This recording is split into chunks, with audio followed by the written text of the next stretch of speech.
I recommend opening all the links in the description before we start this video.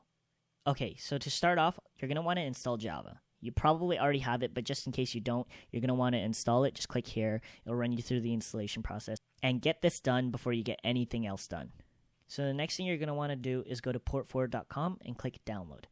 It'll download the installer. You run the installer and then run the program. And when you run the program, it should ask you if you want a trial. And you just click trial, click OK, and you click static IP address. This is very important if you want other people to join your server. So you click make it static. It'll run through this network scan, and you click apply. Apply changes again. You might lose connection for a couple seconds, but then you click enter twice, and if it says your IP address is static, you've done the right thing. So I know people usually port forward at the end of their videos, but I want to get it out of the way, so as soon as you set up the server, you can play with your friends. So now the next thing you're going to want to do is search up CMD in your start bar and run as administrator. You're going to want to run as administrator so there are no errors.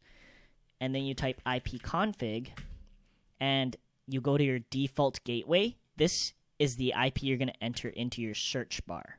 After you enter into your search bar, it'll load your router or modem, depending on what you have. So after you've gone into your router or modem, you click on the advanced tools and settings. This is different for everyone, but your goal is to go to the port forwarding tab and create a new rule. So once you get into a page like this, you can actually set the name to anything, because what's important is actually the port. So for protocol, you're going to want to set both. If you can't set both, you're going to have to individually set up TCP and then UDP. And then for port, you're going to want to enter 25565. Same thing here, 25565, and then 25565. Basically, you want to fill up all these numbers with 25565.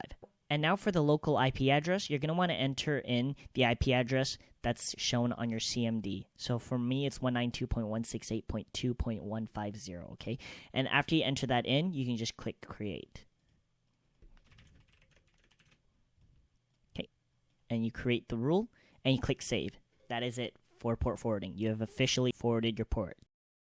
Editor's note, you can actually use yougetsignal.com and test if your ports are open. All you'd have to do is enter in your IP address and then enter in the port numbers 25565 and then click check. If it comes out as open, that means you're good to go for the next step. Okay, so you survived the hard part, now for the easy part. So you're going to want to go to mcversions.net. This is the website I use to download all my server jars.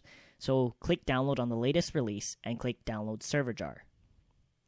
And you click keep. After you've downloaded the server jar, you're going to want to create a new folder and just name it whatever you want. Again, I'm just going to name my Minecraft, and you're going to want to drag the server jar in it. This is now the home of your server. Just run it now. So after the initial run, you'll see all of this. Nothing pops up. That's because you actually have to go into EULA, and you're going to have to change this from false to true. That's it. Just click save after that and run it again. And there you go. Your Minecraft server is officially started. Easy as cake. Okay, so now you can close out of the folder, but you do not want to close out of this. This is your server. As long as this is open, your server will be open. So now we go into multiplayer, and for you to connect, you're going to want to use localhost. That is just because it's running on your computer. And then click refresh if it's not pinging. And then for your friends, you're just going to want to search up what's my IP, and this is what you use. It's blurred out because I don't want anybody just randomly joining my server, but this is the number you use. And you send this to them, that's what they enter in that bar. So if it were your friend, they would add server, create, and then add that number into there. But other than that, you just click join, it'll log in. And there you go. This is your server. And if you want to op yourself, you're just going to want to go over to the server plugin and click op and then your name. In my case, it's just Wilson. You can do all the cheats you want. But just like that, you have a fully functional Minecraft server. Now, to stop the Minecraft server, do not click X. Just write stop in the chat. There you go. It'll close by itself. The server will be closed. And next time you want to run it, you run it directly from the server jar. Alright, so I hope this video helped in some way. If it helped you, then like the video. If it didn't, dislike the video. If you have any comments or questions, just ask away because I'll be here to reply. And if it was a little confusing because of how fast I went, then at the end of the video, I'll relist all the steps just to help you. Okay, so the quick rundown would be, we installed Java, we downloaded the network utility, we created a static IP, we forwarded the ports, we downloaded the server file, and then we ran the server and accepted the EULA. Alright, thank you for watching and I'll see you in the next video.